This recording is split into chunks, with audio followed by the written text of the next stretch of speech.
Hello everyone, my name is Ian Dorn, wine director here at the Wine Library, and we brought in a guest, Enrique Ibanez, who is not only the distributor of these wines, but also the importer of these wines. And, you know, the concept of Behind the Vine is to give you guys content. And, you know, we think that for $10 we got some big winners on our hands here. These wines are called Le Paradou. They come from Chateau Pesquier, which is in the Côte de Ventoux in the Rhone Valley. But this is, well, I'll let Enrique tell us about these wines. Thank you, Ian. It feels good to be here today. We're talking today about the Paradou wines. These are actually two brand new releases from the property. They make a red, a white, and a rosé. And as you were already stating before, this is a property that is owned by the famous Chateau Pesquier in the Côte de Ventoux.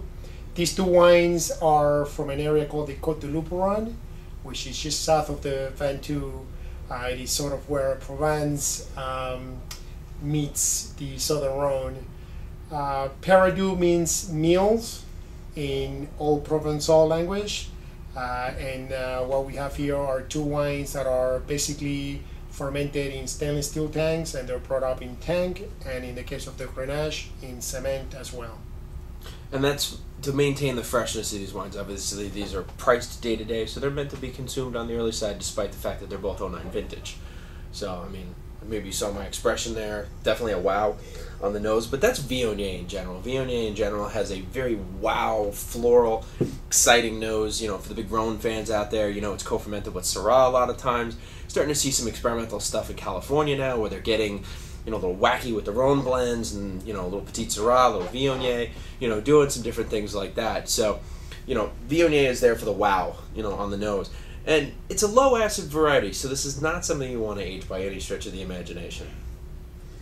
Correct. Viognier, as you well know, as you were stated, is famous in Condroux in the northern Rhone, where it is grows in very steep hillsides, and it comes from very cool microclimate. It is a low acid varietal, so in the south it doesn't tend to do well. The thing that I really like about this wine is that the Chaudière family, the owners of Le Paradou, have these vines come from higher altitude on steep slopes. Get a little more freshness in the acid. So you have good freshness, good acidity, and you don't have that sort of really big, flabby, perfumey, low acid kind of wine.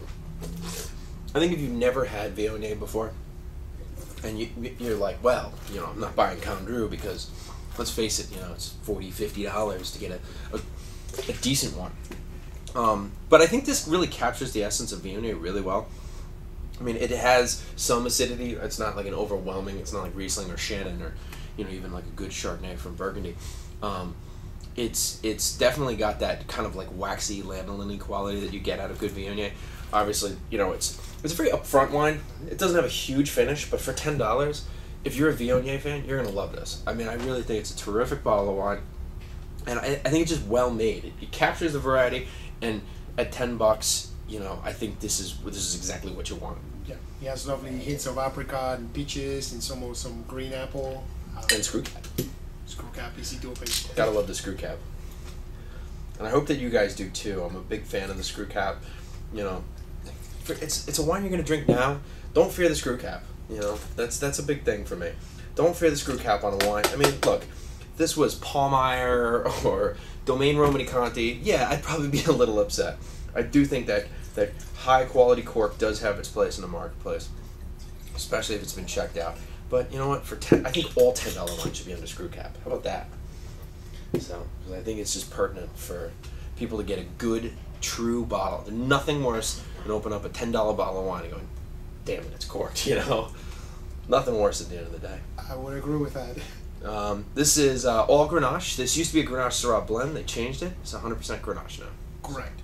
And as you well know, Grenache is king in the south, where Syrah does incredibly well in the northern Rhone, in areas like Corroti, Cornaz, and Saint Joseph, and Hermitage.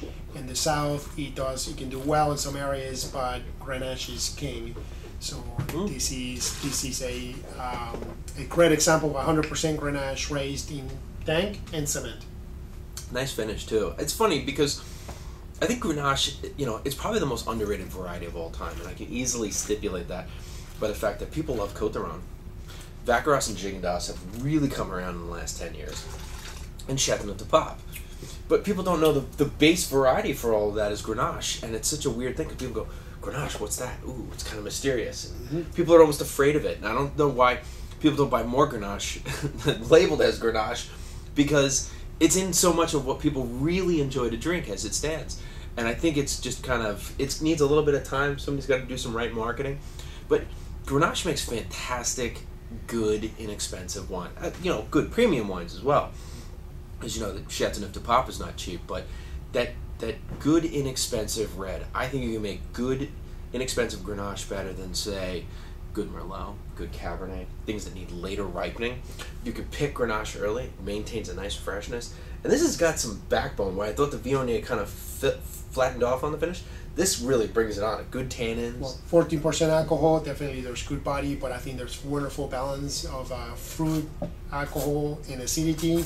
And then you get that, to me, what you get in this wine that screams Grenache is that perfect character of red berries, crushed red berries, raspberries, and strawberries, with a hint of white pepper all over it. The spice is the hallmark. And what the interesting paradigm here is that Viognier has very low acidity. Grenache has great acidity.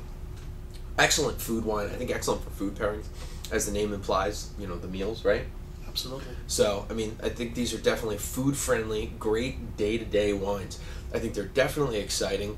And I like the cleanliness of both wines, No imposing oak to, jack up the price or to alter the characteristics of the wine. It's all about fresh, clean, and they're not so simple. I mean, I don't want to use the word simple, because they're not. Aromatically, the wines are delicious. The Paradou is ever-changing as it sits in the glass. The first sip and the second sip, it was almost two different wines. So definitely, if you like to decant things, no harm in decanting this. I think it'll kind of help wake up the wine. I think the Viognier, you want it on the young side. The red, it's probably going to be a little more pop and go in 2 to 3 months. I know that both of these wines were just recently shipped, so they might be a little shaken up still, but excellent value. I think they're showing really well, and actually with the holidays coming along, I always think of the dinner table, and I think these ones will go great with lots of different types of cuisine. Especially the Viognier, I think is a wine that whenever I go visit the family, they always serve asparagus with it. I think it's one of the few wines that stands up to grilled asparagus, grilled seafood, and you could even do some white meats with this. And this, of course, you can do pretty much anything from a meaty fish to any kinds of pasta dishes, or even grilled meats as well. Great point on the asparagus too. Asparagus is like the worst thing in the world to try to pair wine to. If you want to experiment, have asparagus with this and then try it with the red and report back, because I don't think you'll be too happy with the pairing of the asparagus and the red. So, cool. Thank you for coming. Thank you for the opportunity. I hope you had fun. Cool. Thanks, guys.